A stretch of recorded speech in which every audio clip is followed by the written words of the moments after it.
The Boss DS1. And to steal a phrase from my friend Rick Beato, what makes this pedal great?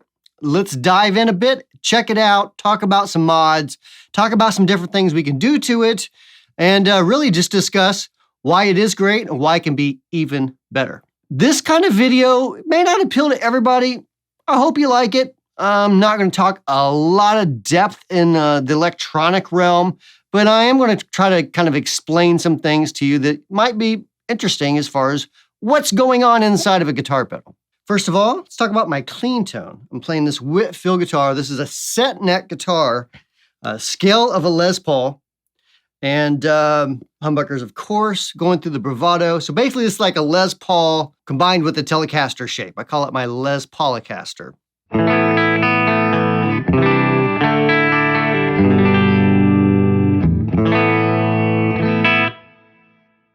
Now, I have the stock Boss DS1 here. This is completely stock. It's a fairly new one. I'm not sure exactly if it's surface mount or the through hole. The newest ones tend to be surface mount, which doesn't really mean that much to most guitar players. But if you modify them, it's a little more difficult to work on. On this breadboard here, I have the same exact circuit. So I just took that circuit, put it on a breadboard, no changes, and so completely stock there. On this other breadboard, we'll talk about that in a minute, but I got some different gain stage stuff going on. I have the DS1 kind of in the magic spot. You'll notice the tone knob is around 10 o'clock. That tends to be about where people like to run them.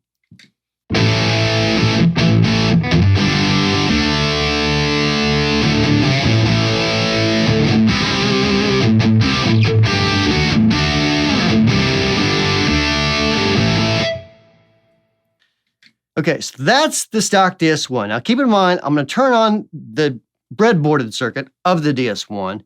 You're going to notice some more noise. That is just part of the fun of having a breadboard.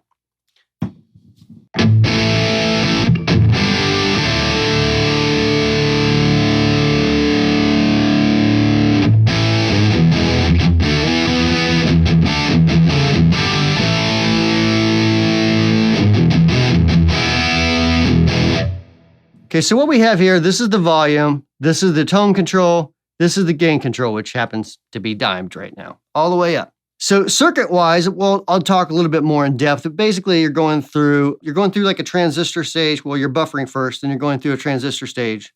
Then you're hitting an op amp. Then it's clipping with diodes. Then we go into a tone control. Now this tone control is very much like a Big Muff style, the fuzz, the Electro-Harmonix Big Muff. A lot of people call it just like the Big Muff tone control because that's kind of what made it famous, so to speak. And by doing that, you get this huge hump. Not really a hump. It's the opposite of a hump. So it's this big dip in the mids whenever you are in kind of a neutral position, if there is such a thing. As you turn the tone control up, it's going to get really bright. Demonstrate that just a little bit for you.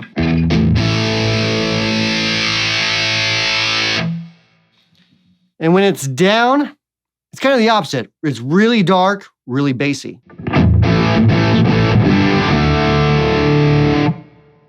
So what most of us do is gently roll that up until we get a little bit of those highs that we like.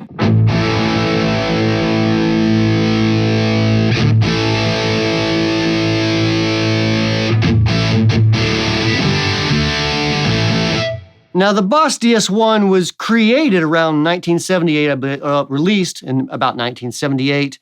And at the time, they used this chip that was basically just a preamplifier chip. It's like a preamp inside of the little chip. Around 94, they were no longer available, so they changed the circuit a little bit to use a standard op amp. So there is a little bit of different sound between the older ones and the newer ones. But there are ways that we can do with modifying a circuit if we're interested in doing that. And it can kind of take some of that stuff out, or you can change it into something completely different. So one of the popular things that people like to do is, you can take out the diodes. That's a sound. Some people talk about just clipping the diodes out with a little pair of cutters. And let me show you what that sounds like. Now keep in mind, it's going to be really loud. So I'm going to turn the volume down a bit.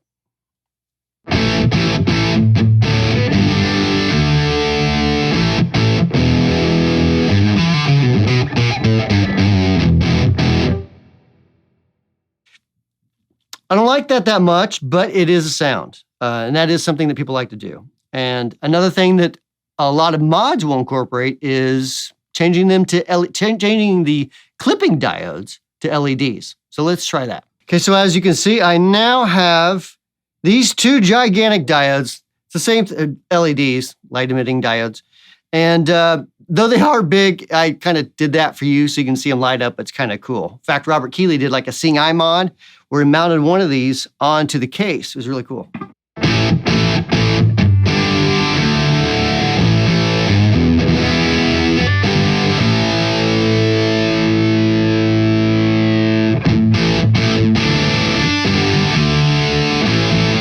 So that is another sound that you can do, another simple, easy mod that people like to do. But let's pull these diodes out. I'm going to replace it with the regular diodes, the stock ones that come with it. And I'm going to actually change the op amp stage into a discrete op amp. Now, what does that mean exactly? Basically, it's just another way of creating an op amp. So pedals like the Blues Driver, the Boss OD3, a bunch of other Boss pedals mainly that use this discrete style op amp in order to just give it kind of a different sound and a different feel. Okay, so now I am just basically jumping these wires over to this circuit, and this circuit is the discrete op amp.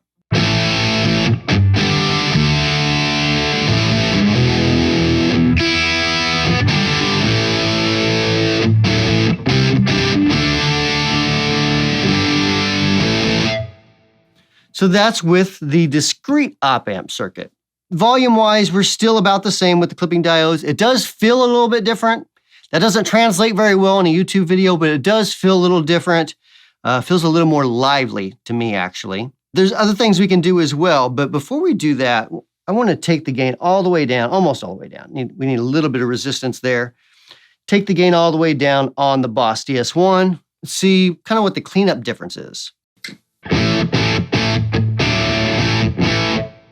That's the DS1. Now with the discrete op amp.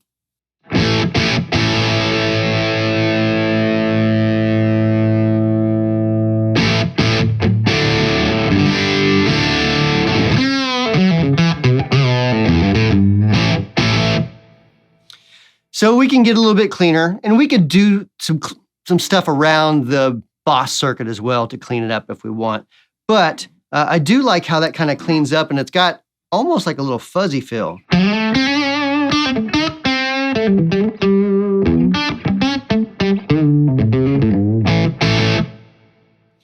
This is my gain control, by the way. It's off camera a little bit, but it's right there.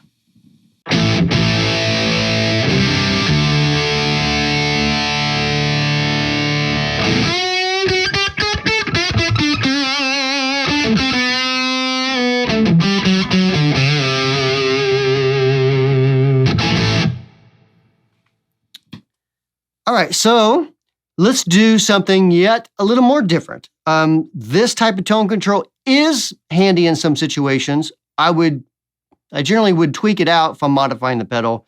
For this certain situation though, I'm going to go back to the stock circuit, and I'm going to put on a different tone control, because if you look at all these different blocks in a circuit, and I call them blocks because that's kind of what it is. You have the buffer block, which goes into a transistor booster, which then goes and hits an op amp, which then has the clipping diodes after it. Then it goes into another block that's the tone control, and then you go to the volume, and then to another buffer. So let me switch that real quick, and it's going to give a completely different feel to it. All right, so what we have here is, again, same exact circuit. We're now going back through the regular op amp style, stock style of the Boss gain circuit. But I'm just completely bypassing that big muff style tone stack completely. Instead, I'm using a pretty simple passive tone control. It's not boosting highs or anything like that. It's just taking them away. Kind of like the big muff in a way, but you're filtering it so much with the big muff style tone control that the whole signal drops down, except for some of that treble. So that's why it kind of feels like that you're boosting the treble when in fact, you're really actually not. So let's, again, just for comparison's sake, let's turn the gain all the way up because we have the gain up on this. Gain all the way up on the stock DS1.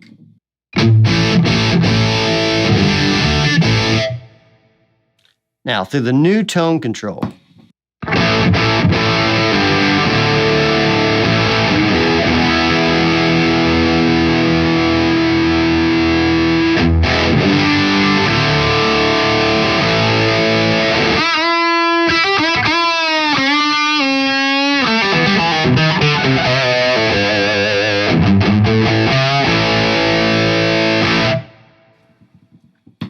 So as you can see, it completely changes the sound of that pedal just by changing the tone stack. And also you'll notice that whenever I'm hitting my chords hard, it kind of compresses a little bit. That's because of that transistor boost stage before the op amp. I'm actually kind of oversaturating it a little bit, not oversaturating in a negative way. It's kind of intended to do that, to give it some feel so it's not so stiff. But kind of a fun thing you can do. It makes it pretty bassy, but you can kind of get it into sort of pseudo fuzz territories. So let's try that. It's 1 cap difference.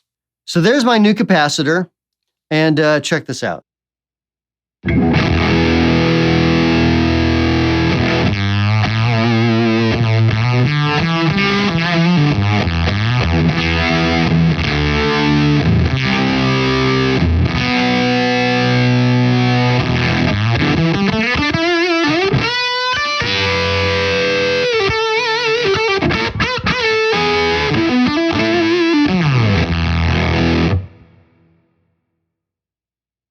With some other stuff going on, that could be a pretty cool fuzz pedal.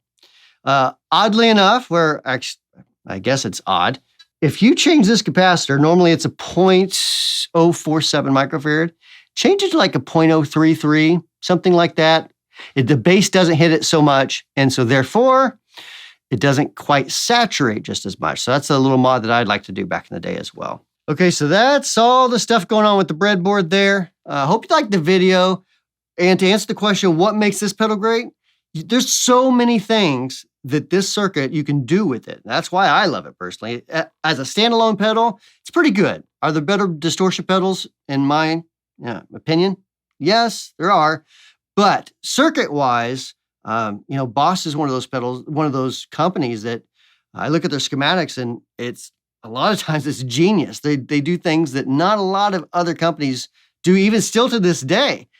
There's some great stuff there. And the Boss DS1 is no exception. There's a lot of things you can do to this simple circuit to make it really, really cool and make it something that's completely your own. So if you're a DIYer, cool. You'll love it. You'll love messing with it.